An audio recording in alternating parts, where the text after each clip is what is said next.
मेरे साथ बोलिए, भारत माता की। क्यों भाई, गोहत्ती वालों के आवाज को क्या हो गया है? फिर से कमल फूल की सरकार बनानी है या नहीं बनानी है? भाजपा सरकार बनानी है या नहीं बनानी है? भाजपा गण परिषद की सरकार बनानी है या नहीं बनानी है? तो ऐसी आवाज से नहीं बनती। यहां से नरेंद्र मोदी जी तक आवाज जानी चाहिए। सभी लोग दोनों हाथ उठाइए, जरा उठाइए दोनों हाथ। विजय के संकल्प की मुट्ठी भींचकर प्रचंड आवाज से बोलिए, भारत माता की। वंदे वंदे। आज आसाम और देश की सुरक्षा के लिए बहुत महत्वपूर्ण इस कार्यक्रम में मेरे साथ मंच पर उपस्थित उत्तर प्रदेश के वरिष्ठ नेता और असम के गवर्नर श्रीमान लक्ष्मण प्रसाद आचार्य जी, आज जिनके कारण घुसपैठियों की जगह असम की सुरक्षा करने वाले जवानों के निवास बन रहे हैं, ऐसे हमारे लोकप्रिय मुख्यमंत्री हेमंत बिस्वा शर्मा जी, सर्बानंद सोनोवाल जी, श्री केशव महंता जी, पीयूष हजारिका जी, श्री रूपेश गोवाला जी, गोविंद मोहन जी, गृह सचिव भारत सरकार, तपन डेका जी, डीआईबी भारत सरकार, श्रीमती बिजुली कलिता जी, सांसद महोदया, डॉक्टर रवि कोटा, मुख्य सचिव असम हरमीत सिंह जी, महानिदेशक असम जीपी सिंह जी, श्री अजय तिवारी जी, और आज इस कार्यक्रम में आए हुए प्यारे भाइयों बहनों माताओं और मेरे जिगर के टुकड़े जैसे युवा मित्रों, आप सभी को मेरा राम राम। सबसे पहले आसाम की इस पवित्र भूमि पर विराजमान मां कामाख्या के चरणों में प्रणाम कर कर मेरी बात की शुरुआत करता हूं। श्रीमंत शंकर देव जी और श्री माधव देव जी को भी बहुत भक्ति पूर्वक स्मरण कर कर मेरी बात की शुरुआत करता हूं। श्रद्धेय गोपीनाथ जी, डॉक्टर भूपेन हजारिका, ये दोनों भारत रत्न भारतीय जनता पार्टी के समय में दिए गए दोनों महापुरुषों को मन पूर्वक नमन कर कर मेरी बात की शुरुआत करता हूं। और आसाम में आया हूं, अहोम सेनापति लसित बरफुकन जी, जिन्होंने सराय घाट में मुगलों का बहादुर से सामना कर कर विजय प्राप्त की, और महान स्वतंत्रता सेनानी कनकलता बरुआ जी को मैं नमन करता हूं। मित्रों, आज का ये कार्यक्रम है तो 270 करोड़ रुपए का लागत वाला कार्यक्रम। जिस प्रकार के मोदी जी के नेतृत्व में, हेमंत बिस्वा शर्मा जी के नेतृत्व में विकास हो रहा है, उसमें 260 करोड़ का कार्यक्रम कोई बड़ी बात नहीं है। आसाम के अंदर मोदी जी ने 15 लाख करोड़ के विकास के काम कराए हैं। 15 लाख करोड़। विश्व के बड़े बड़े ब्रिज, रोड, रेलवे, एयरपोर्ट, हर क्षेत्र में आसाम को विस्तृत किया है।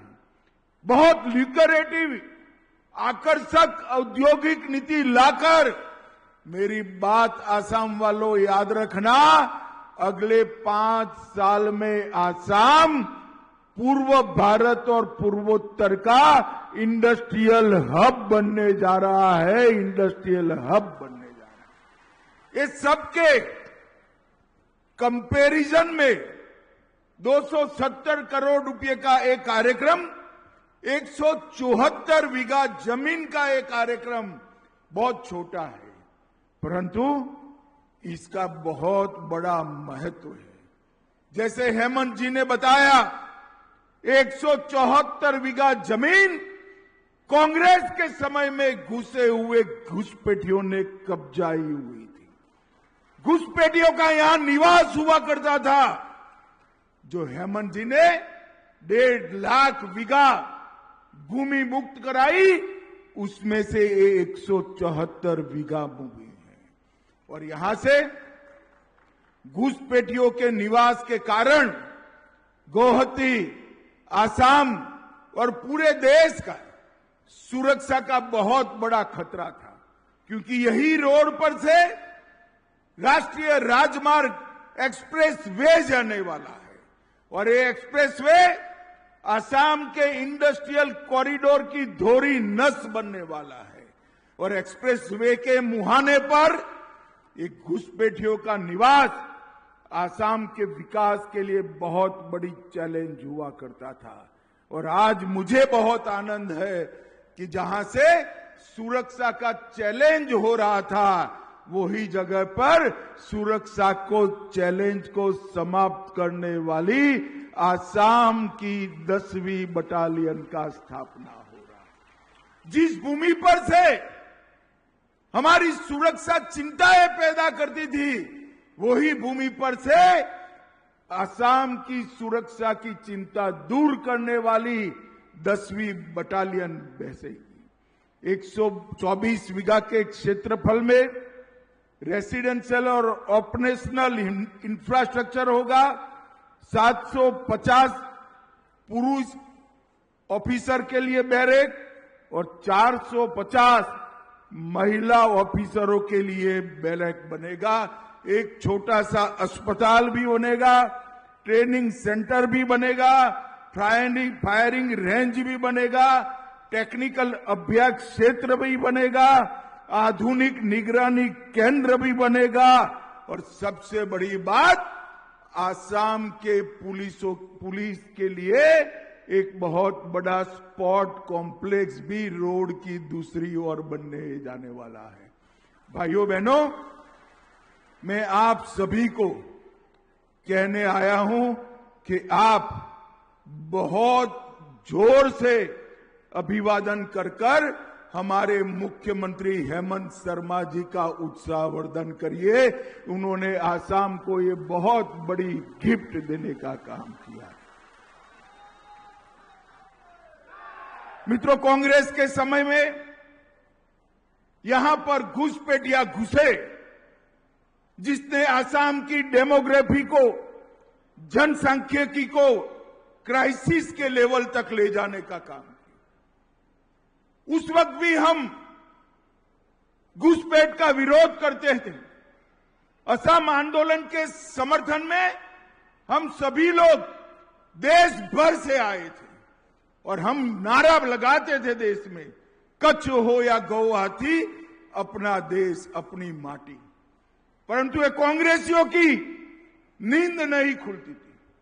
आज कांग्रेस पार्टी असम में वोट मांगने निकली है। मैं कांग्रेस पार्टी को पूछना चाहता हूं, धुबरी, बारपेटा, दर्रंग, मोरीगांव, बोंगाईगांव, नौगांव और घोलपड़ा, ये सारे जिले मुस्लिम बहुल, घुसपैठिया बहुल बने हैं। किसकी जिम्मेदारी है? भाइयों बहनों, इसकी जिम्मेदारी सीधी सीधी कांग्रेस पार्टी पर जाती है। मुझे बताओ, किसकी जिम्मेदारी है भाई? अरे जोर से बोलो, किसकी है? आज मैं कांग्रेस पार्टी को कहकर जाता हूं कि आपने जो पाप किया है, वो पाप से आसाम को मुक्त कराने का काम हम करने वाले हैं, भारतीय जनता पार्टी करने वाले। हेमंत जी ने 1.5 लाख बीघा जमीन घुसपैठियों से मुक्त कराई। अभी अभी उन्होंने कहा कि 5 लाख बीघा जमीन मुक्त कराएंगे। हेमंत को मैं जानता हूं, ये वचन के बड़े पक्के हैं। मैंने गत चुनाव में कहा था 1 लाख लोगों को सरकारी नौकरी देंगे, उन्होंने 1.5 लाख लोगों को करप्शन के बगैर नौकरी देने का वादा पूरा कर दिया है। तो ये 5 लाख बीघा जरूर पूरा करेंगे, मगर इससे क्या आसाम की समस्या हल हो जाएगी? आप मुगालते में मत रहना, आसाम की समस्या हल नहीं होगी। यहां से निकलकर कहीं और जाएंगे, देश के कहीं और हिस्से के जाएंगे। मैं आज कहकर जाता हूं, एक 5 साल के लिए फिर से कमल फूल की सरकार बनाइए।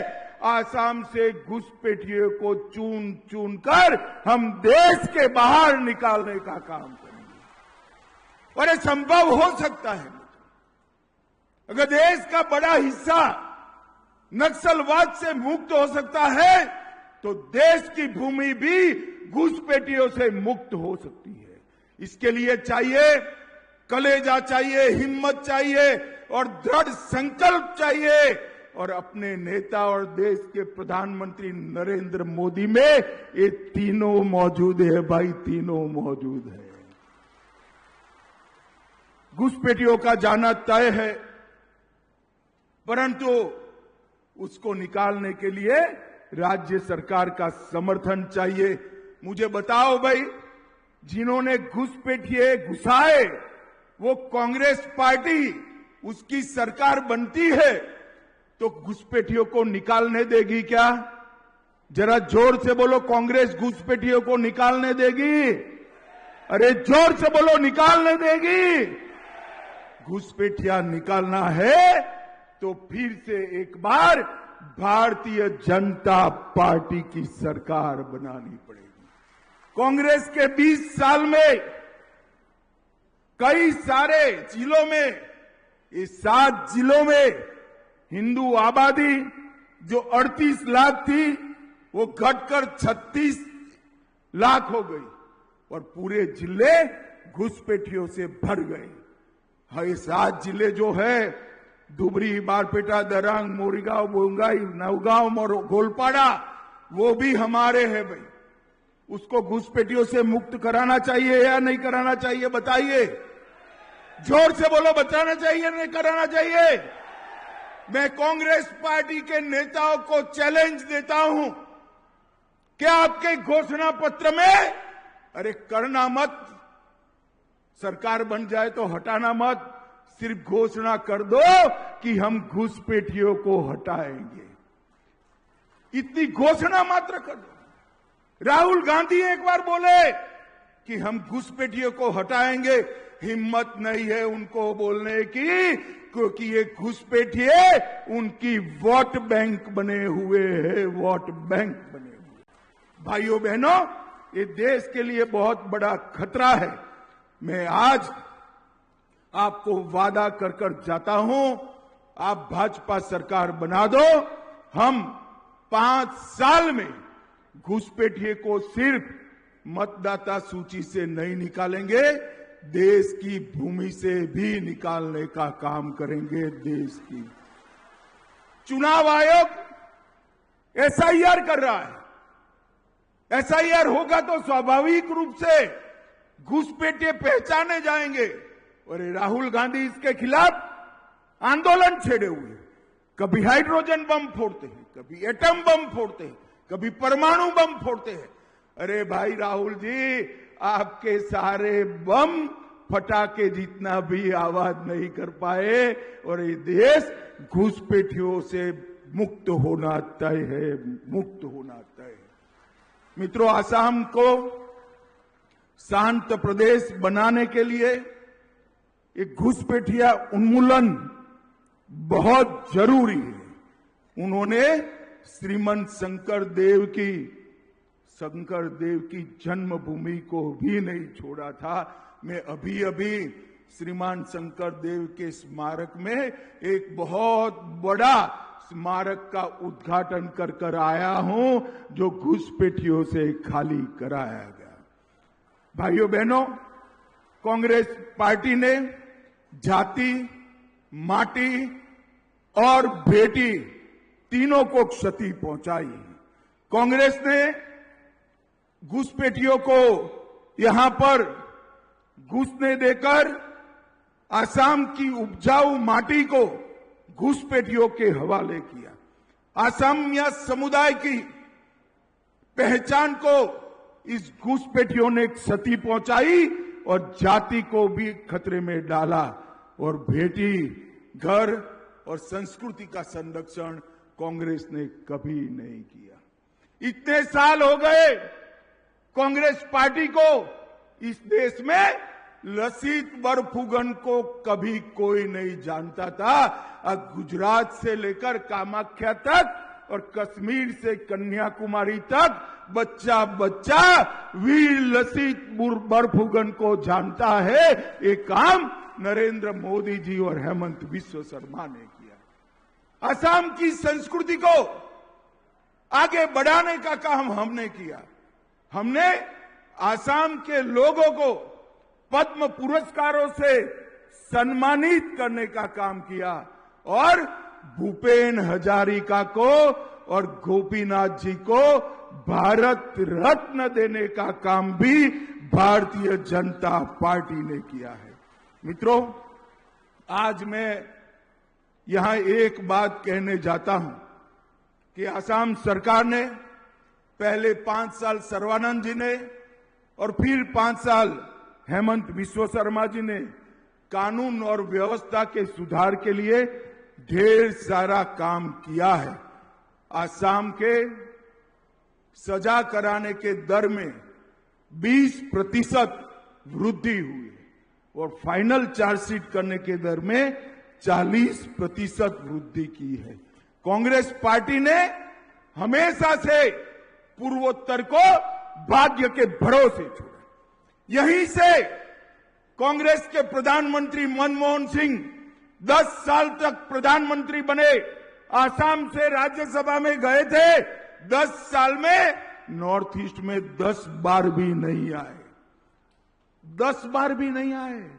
और मोदी जी 11 साल में 80 बार नॉर्थ ईस्ट का दौरा कर चुके हैं। 80 बार। ये बताता है कि नरेंद्र मोदी जी और भाजपा सरकार की प्रायोरिटी हमारा नॉर्थ ईस्ट है। और नॉर्थ ईस्ट छोड़ो, आसाम वालों, अकेले आसाम में 35 बार नरेंद्र मोदी जी आए हैं और 12 रात्रि निवास आसाम में करे हैं। 12 आसाम को विकसित करने के लिए ढेर सारे कदम हमारी सरकार ने उठाए। आसाम में भूमिहीन लोगों को 2.5 लाख मूल निवासियों को हमने जमीन का अधिकार दिया। चाय बागान वालों के लिए स्पेशल स्कीम लेकर आए, इनको बैंकिंग सिस्टम दी और उनको भूमि देने का काम भी नरेंद्र मोदी जी ने किया। 40 लाख से ज्यादा महिलाओं को स्वसहायता जूथे से जोड़ा और अभी एक ऐतिहासिक काम हुआ। यहां पर मोरान में जो दृश्य हुआ, पूरी दुनिया आश्चर्यचकित होकर देख रही थी। ये मोरान का जो हाईवे था, वहां पर रोड बनना भी मुश्किल था। और 14 फरवरी को मोदी जी ने ये हाईवे पर सेना का विमान उतारकर बता दिया कि ये आसाम अब बदल रहा है। भाइयों बहनों, 4.25 किलोमीटर लंबी dual use emergency landing strip ये पूरे देश को आने वाले दिनों में सुरक्षित करेगी। आज सोनितपुर में सेना का अभ्यास का सेंटर बना। गुवाहाटी में पूर्ण रूप से एयर शो आयोजित किया गया।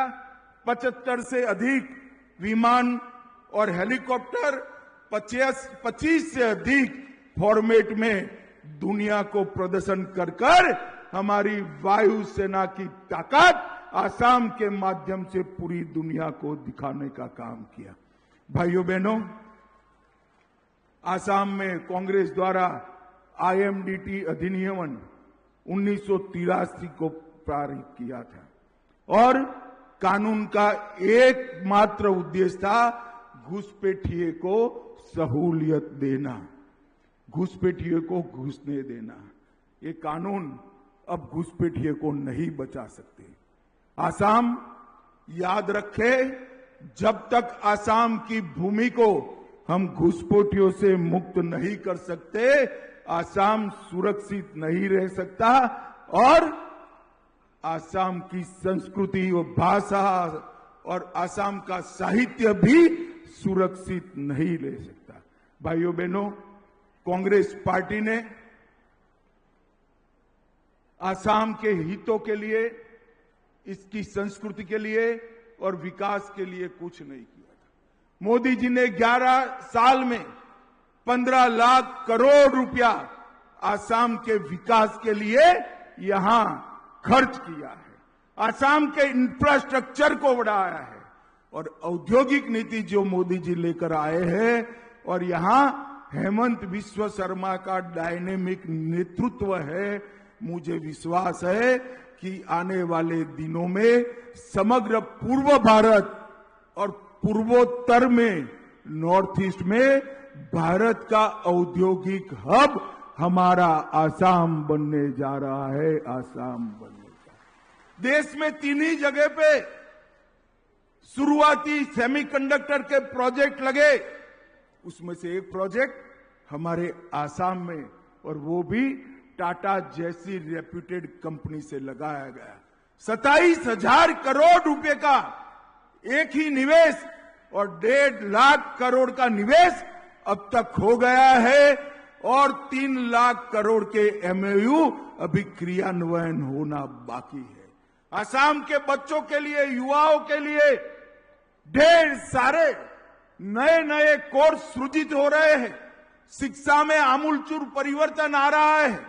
छोटी छोटी व्यवस्था कर कर बच्चों को ट्रांसपोर्टेशन के बिजनेस के लिए, कंप्यूटर ऑपरेटर की ट्रेनिंग करने के लिए, अकाउंटिंग की ट्रेनिंग करने के लिए ढेर सारी योजनाएं असम सरकार लेकर आई है, जिससे रोजगारी का बहुत बड़ा सृजन होने वाला है, रोजगारी का बहुत बड़ा सृजन होने वाला है। और भाइयों बहनों, दूसरी ओर कांग्रेस पार्टी घुसपैठियों को घुसाने निकली है। मैं आज फिर से इस सार्वजनिक मंच से कांग्रेस पार्टी को चैलेंज देकर जाता हूं, अगर कांग्रेस पार्टी इस देश में से घुसपैठियों को निकालने के लिए समर्पित है, इच्छा रखती है, तो आसाम के घोषणा पत्र में वो घोषणा करे कि हम आसाम को घुसपैठियों से मुक्त करा देंगे। करनी चाहिए या नहीं करनी चाहिए? अरे जोर से बोलो, करनी चाहिए या नहीं करनी चाहिए? वो नहीं करेंगे, मगर मैं बताकर जाता हूं, खाली भूमि खाली कराना, भूमि मुक्त कराना पर्याप्त नहीं है। एक एक घुसपैठी को हम चुन चुन कर आसाम और देश की भूमि से बाहर निकालेंगे। भाइयों बहनों, दूसरी समस्या बाढ़ की है। ब्रह्मपुत्र एक प्रकार से आसाम के लिए आशीर्वाद है, मगर जब बाढ़ आती है वो ही ब्रह्मपुत्र के आशीर्वाद की जगह पानी विनाश लगाता है। हमने ढेर सारे तालाबों का, बड़े बड़े तालाबों का सृजन कर कर और अन्य तरीकों से आने वाले 8 वर्ष में आसाम को बाढ़ मुक्त बनाने की योजना बनाई है। वो योजना की शुरुआत ही मेरे ही हाथों से 1.5 महीने पहले हो चुकी है। मैं आज आसाम के वासियों को वादा कर कर जाता हूं कि अब नदियों की बाढ़ लंबे समय तक आसाम को परेशान नहीं कर पाएगी। हमने सैटेलाइट के जरिए टोपोग्राफी का सर्वे कराया है, पानी का सृजनात्मक उपयोग, कंस्ट्रक्टिव उपयोग क्या हो, इसका आयोजन किया है और कंस्ट्रक्टिव तरीके से पानी को कहां पर ले जाकर स्टोर कर सकते हैं, इसकी भी ब्लूप्रिंट बनाई है। तो आतंकवाद मुक्त, गरीबी मुक्त, बेरोजगारी मुक्त, विकास से लैस और बाढ़ से मुक्त आसाम अगर बनाना है तो अगले 5 साल फिर से भारतीय जनता पार्टी की सरकार बनाइए। मुझे बताइए, आप लोग सहमत है क्या? अरे जोर से बताओ भाई, इस और बहनें भी बताएं, सहमत है क्या? सभी लोग सहमत है? कमल के निशान पर बटन दबाएंगे, असम गण परिषद को जिताएंगे, बीजेपी सरकार बनाएंगे, नरेंद्र मोदी और हेमंत विश्व शर्मा के हाथ मजबूत करेंगे। तो मेरे साथ दोनों हाथ उठाइए, जरा उठाइए दोनों हाथ, और दिल्ली में राहुल गांधी तक आवाज पहुंचे, ऐसे मजबूत आवाज से बोलिए, भारत माता की वंदे वंदे। आप सभी का बहुत बहुत धन्यवाद। साधुवाद।